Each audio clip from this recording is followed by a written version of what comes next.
Seminggu ke belakang tentu Instastory teman-teman isinya cuma konser Coldplay, dan konser Coldplay. Tapi kenapa di antara sekian banyak konser di 2023, yang paling menjadi highlight itu adalah konser Coldplay?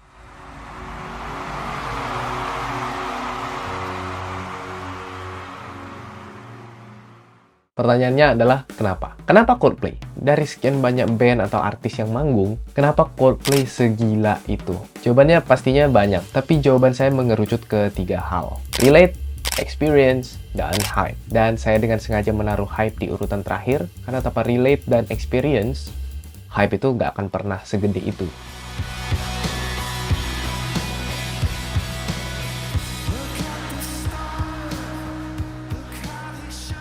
Oke, kita masuk ke yang pertama, yaitu relatable. Coldplay itu udah ada dari tahun 96, Pak. Pas Chris Martin bertemu dengan Johnny Buckland di UCL. Walaupun baru mengeluarkan album resmi sebagai Coldplay tahun 2000 dengan album pertama Parachutes, yang salah satu singlenya pasti kita tahu semua, yaitu Yellow. We all lived in the same student halls of residence. Most people would have found their bandmates by advertising drummer required in the back of the NME or something like that.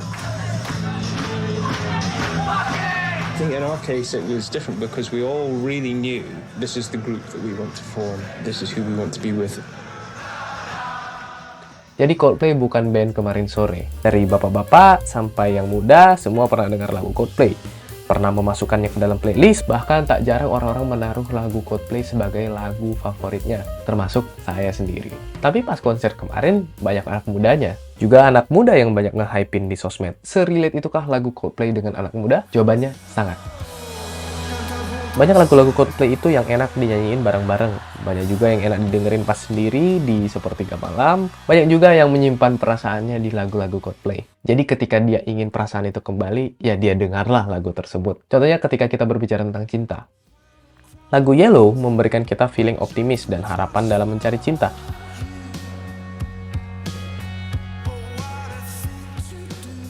Feeling itu pasti pernah kita alamin. Lagu Fix You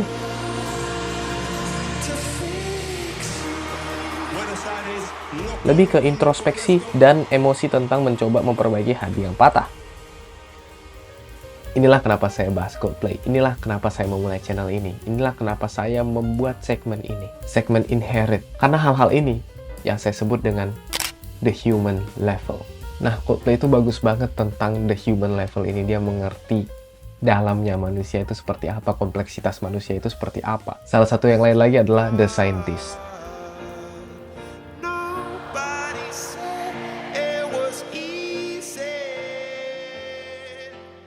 Yang merupakan lagu tentang refleksi tajam ditinggal orang-orang yang kita sayangi.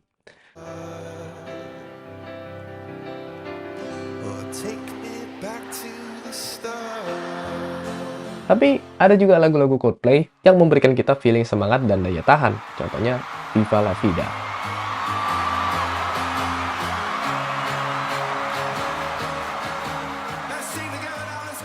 Dari judulnya aja kita udah tahu kalau lagu ini tentang selebrasi kehidupan. Dan kita semua yang dengerin ini harus menghidupi kehidupan itu sepenuh dan seutuh-utuhnya.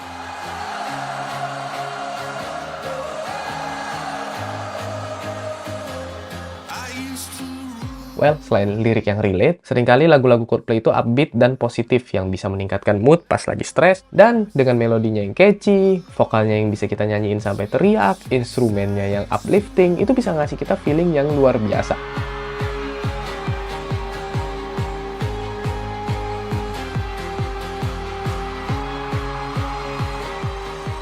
Apalagi kan zaman sekarang ya, kalau kata Jeremy Zucker, all the kids are depressed. I'm not feeling alright. Depression, anxiety, mental illness is something like a lot of people deal with, and I feel like the older generations are Jadi gaslighting kayaknya us. anak-anak muda ini pada butuh healing, pada butuh ke konser.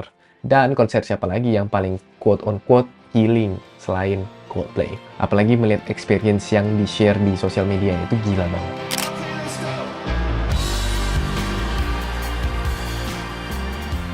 Pengalaman konser Coldplay kalau kita lihat di sosial media itu selalu seru. Nah, kenapa? Karena Coldplay selalu memberikan performa dan energi tinggi, dan selain itu selalu bisa terhubung dengan kita para penonton. Selain itu juga stage production-nya yang luar biasa, pertunjukan LED-nya, lighting-nya, sampai gelang-gelangnya juga di-set sedemikian rupa. Dan tidak lupa atmosfernya yang pasti membuat teman-teman berpikir minimal seumur hidup wajib sekali datang ke konser Coldplay. Di luar itu banyak pengalaman yang tidak melibatkan musik atau lagu apapun yang juga menjadi sebuah pengalaman unik di sana. We as a band, we don't believe in terrorism or oppression or occupation or apartheid or any of these things.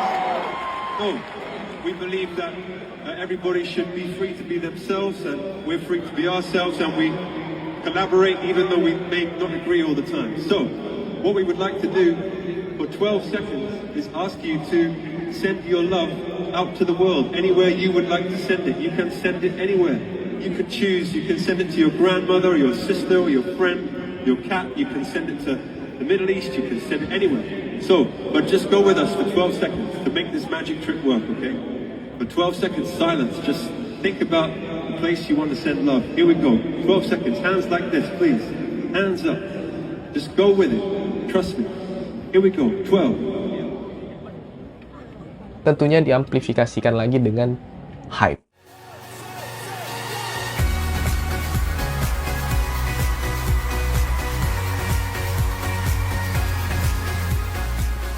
Coldplay datang di saat yang tepat. Di saat orang-orang Indonesia lagi gencar-gencarnya nonton konser. Karena waktu itu sempat pas COVID-19, gak ada konser sama sekali. Makin tinggilah animo masyarakat ketika mendengar 2023 akan dipenuhi dengan konser.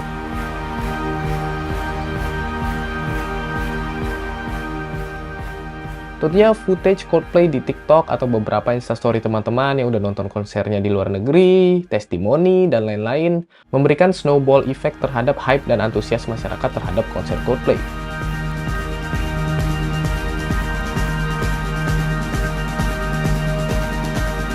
Belum lagi waktu itu hype-nya ditambah dengan hype lagu Yellow dari Aldi Taher. This is for you, yang kalah war ticket Coldplay.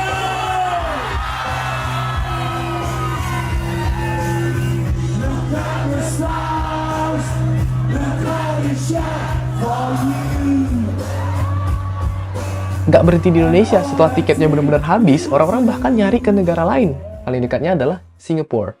Kenapa? Well, di balik sebuah hype ada wajah lain yang dinamakan FOMO. Nah, gimana maksudnya FOMO, Bang? Sengaja atau nggak disengaja, FOMO ini tercipta dari banyak hal. Yang pertama, postingan sosial media. Terutama dari teman-teman yang udah berhasil dapat tiket duluan. Ya, kata-kata see you on November, see you on GBK, dan lain-lain itu membuat orang-orang makin FOMO. Yang kedua, tentunya pasti dari berita dan artikel yang makin buat FOMO. Contohnya yang ini nih. Yang ketiga, pastinya dari segi pemasaran. Baik dari sosial media, sampai dari televisi, sampai mulut ke mulut, sampai percakapan kita sehari-hari di rumah, percakapan sehari-hari kita di kantor, di jalan, dan yang nggak tahu apa-apa tentang konser pun pada akhirnya jadi tahu. Walaupun sebenarnya tanpa pemasaran yang berarti dari pihak Coldplay dan promotor, saya yakin tiket tersebut bakal selalu sold out. Terlepas dari sekian banyaknya drama orang dalam, calo tiket, penipuan, dan banyak chaos lainnya pun, tetap aja orang rela datang jauh-jauh, rela ngantri, rela macet-macetan, rela ngelakuin semua itu demi apa? Demi nonton Coldplay. Kita flashback sedikit ke hari dimana penjualan tiket Coldplay itu dibuka. Itu gila, calo bertebaran di mana-mana. Ada yang sampai pakai robot lah dan lain-lain, sampai pembahasan calo ini tetap di pencarian teratas sosial media sampai beberapa minggu loh. Bahkan setelah acara selesai pun kita masih sering mendengar scam atau penipuan. Ada yang bermasalah di penukaran tiket, ada yang penjualnya nggak dateng, ada yang kena rantai penipuan. Yang kasihan kan orang yang udah datang jauh-jauh dari kota lain demi nonton Coldplay. Sampai di GBK malah gak dapat apa-apa. Walaupun banyak efek negatifnya dari konser Coldplay ini, saya rasa konser ini perlu dan harus dilanjutkan dengan pemikiran simpel bahwa saya suatu hari harus nonton konser Coldplay. Mungkin teman-teman berpikir hal yang sama dengan saya juga.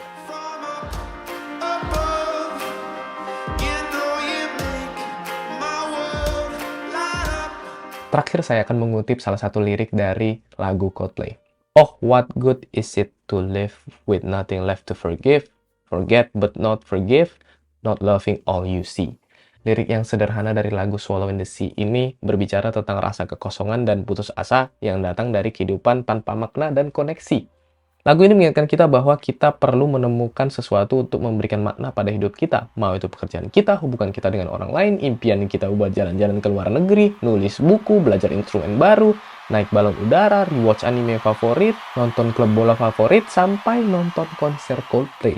Apapun itu tanpa sesuatu yang diperjuangkan, kita dapat dengan mudah tersesat dan termakan oleh kegelapan.